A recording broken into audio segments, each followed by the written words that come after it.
నమస్తే. తెలంగాణ వ్యాప్తంగా జంజీ ఏకమవుతా ఉంది. కాక్రోచ్ జనతా పార్టీ పేరుతో కూడా ఇక్కడ ధర్నా చౌక్ లో ఆదివారం రోజున పెద్ద ఎత్తున కూడా ప్రొటెస్ట్ నిర్వహించబోతున్నారు. మాట్లాడదాం మనతో పాటు విజయ్ గారు. బ్రదర్ చెప్పండి, పెద్ద ఎత్తున ఇప్పటికే జంతర్ మంతర్ లో నిర్వహించిన ప్రోగ్రామ్ లో కూడా ఎవరు కూడా అసలు ఈ ఇండియన్స్ కూడా సరిలేదు. మొత్తం పాకిస్తాన్ నినాదాలు వినిపించాయి, పాలస్తీనా నినాదాలు వినిపించాయి. నిజంగా వీళ్ళు జంజీ యువత కాదు, ఒక్కొక్కరు 15 సంవత్సరాలు బిలో ఉన్నారు. వీళ్ళంతా రకరకాల నినాదాలు చేస్తున్నారు తప్ప ఎవరు కూడా ఈ దీనికి సంబంధించి నీట్ పరీక్ష కోసం వచ్చిన వాళ్ళగా అంటూ రకరకాల వాక్యాలు వినిపిస్తా ఉన్నాయి బీజేపీ నాయకుల నుంచి. ఏం చెప్తారు? సరే, అదంతా పక్కన పెడదాం.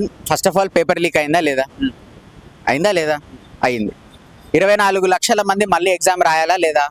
రాయాలి. 5 మంది విద్యార్థులు చనిపోయారా లేదా? చనిపోయారు. దీని గురించి మాట్లాడడానికి మీకు ఏం ఆపుతుంది? నాకు అర్థం కాదు.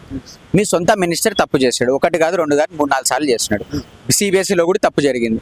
నేను ఇవన్నీ పక్కన పెట్టండి. మీ పార్టీ బాగుపడాలంటే, మీ నాయకుడు మన ప్రధానమంత్రి గారు ఇంకా ఎన్నో ఏళ్ళు ఆ కుర్చీలో ఉండాలంటే, ఆ పనికిరాని మంత్రి ఎవరైతే ఉన్నారో ఆయన తప్పుకోవాలి, ఆయన రిజైన్ చేయాలి. ముందు దాని గురించి మాట్లాడదాం.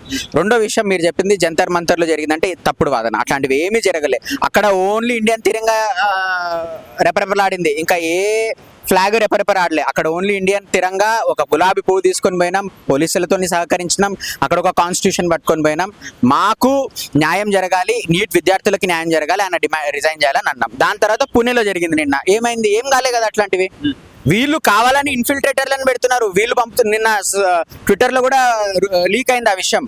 ఆయన అభిజిత్ అయ్యర్ అండి, అభిజిత్ అయ్యర్ ఏదో ఉంది ఆయన పేరు, అభిజిత్ దీప్కే ఫౌండర్. ఆయన వేరే అయ్యర్ అనే వ్యక్తి ఒక అతన్ని పంపి ఆయన అక్కడికి పోయి ఇట్లనే ఇంటర్వ్యూలు ఇచ్చుకుంటుంటే, ఈ ఇండియా భాగాలుగా అవ్వాలంటే అవును అవ్వాలి అని అవుతూ అన్నాడు. వీళ్ళందరూ ఆ వీడియో పట్టుకొని వీళ్ళు చూడండి వీళ్ళు ఇట్లా అని అంటున్నారు. మేము అంటామా అండి? మాకు అర్థం కాదు. దేశం అంటే పిచ్చి ప్రాణం మాకు. మీరెవరండి అనడానికి? మేము ఎవడన్నా దేశం విభజించే విధంగా ఎవడన్నా మాట్లాడితే మేము అడ్డుకుంటాం, మీరేంది అడ్డుకునేది? ముందు నాకు అర్థం కాదు అని తప్పుడు మాటలు మాట్లాడుతున్నారు. వీళ్ళు వాళ్ళ అస్తిత్వాన్ని కాపాడుకోవడానికి, వాళ్ళ తప్పుని వాళ్ళు కప్పిపుచ్చుకోవడానికి ఈ తప్పుడు వాదన తీసుకొస్తున్నారు. మా పైన కాదు మీ కాన్సన్ట్రేషన్ ఉండాల్సింది, ముందు మీ మంత్రి పైన ఉండాలి. ముందు మీ సొంత బీజేపీ ఆఫీసులను మీరే ముట్టడి చేయాలి. ఏమని? ఇగో ఈ మంత్రిని పెట్టుకోవడం వల్ల నాశనం అవుతుంది పార్టీ, ముందు ఆ మంత్రిని రిజైన్ చేయమని చెప్పండి. 5 మంది బిడ్డలు చచ్చిపోయినారు, 24 లక్షల మంది నీట్ మళ్ళీ ఎగ్జామ్ పేపర్ రాయాల్సి వస్తుంది. సిబిఎస్ఈ దాంట్లో కూడా అవకతవకలు ఉన్నాయి. ఒక 17 ఏళ్ళ పిల్లోడు చెప్తే గానీ మీకు సోయలేదు, మీకు అది తెలిసి రాలేదు. ఇన్ని తప్పులు జరుగుతుంటే కూడా మీరు ఆ మినిస్టర్ని ఎందుకు పెట్టుకున్నారో అతన్ని ముందు రిజైన్ చేయండి అని మేము కాదు అడగాల్సింది, బీజేపీ వాళ్ళు అడగాలి. మీరు అడగలేకపోతున్నారో, మీరు భయపడుతున్నారో, మీ వల్ల చేత కావట్లేదో ఓకే, నేను అర్థం చేసుకుంటా. మీరు 14వ తేదీన జంతర్ మంతర్కి శాంతి యుద్ధంగా మేము ఈ ఇండియన్ ఫ్లాగ్ పట్టుకొని జై భారత్, భారత్ మాతాకి జై, వందే మాతరం అనే నినాదాలతో మనము నీట్ విద్యార్థులకి, రాజకీయ పార్టీలకు అతీతంగా నిలబడదాము.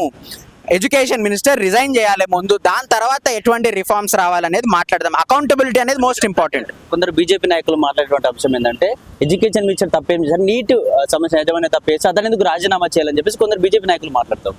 ఎవరు నడుపుతుంది ఆ ఏజెన్సీ? నడుపుతుంది ఎవరు? కాంగ్రెస్ నడుపుతుందా? ఆమ్ ఆద్మీ పార్టీ నడుపుతుందా? టీఆర్ఎస్ నడుపుతుందా? మీరు కదా నడుపుతుంది. మరి మీరు మీతో అవనప్పుడు, మీరు నడపనప్పుడు తప్పుకోండి. మేమే జంజీలో ఒక 10-20 మంది కూర్చొని వచ్చి చూస్తాం ఎట్లా చేయాలో.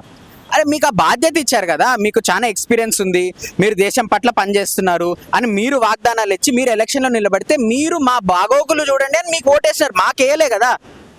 మా బాధ్యత ఏంది? మేము చదువుకోవాలి, ఉద్యోగాలు తెచ్చుకోవాలి, ఏదన్నా విషయాలు జరిగితే యువతగా పోరాడాలి, అంతే. మీరు రాజకీయ నాయకులు, మీరు గవర్నమెంట్లో ఉన్నారు, మీరు మినిస్టర్లు, మీరు ఎట్లా చెప్పగలుగుతారండి అదేదో తప్పు చేసింది నేను చేయలేదని? బాధ్యత తీసుకోవాలి కదా. సో బాధ్యత తీసుకొని అతని పైన ఎవరిపైన వేయడం కాదు. నీట్ పేపర్ లీక్ అయిందంటే దీంట్లో వాళ్ళ హస్తం కూడా ఉంది. ఎందుకంటున్నాను నేను ఈ మాట? ఒక ఇంజనీరింగ్, ఒక ఎంబీబీఎస్ సీటు 60-70 లక్షలు ఉంటుంది, ఒక పీజీ సీటు 2-3 కోట్లు ఉంటుంది. మరి అన్ని కోట్లు ఉన్న వెనకాల, పేపర్ లీక్ల వెనకాల పైసలు తీసుకోవడానికి గ్యారంటీ ఏముంది?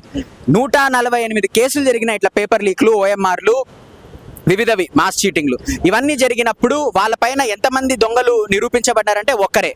కాబట్టి మీరు తప్పకుండా ముఖ్యంగా విద్యార్థులు తరలి రావాలి, వాళ్ళ పేరెంట్స్ తరలి రావాలి. ఇది రాజకీయాలకు, పార్టీలకు అతీతంగా జరుగుతున్న పోరాటం.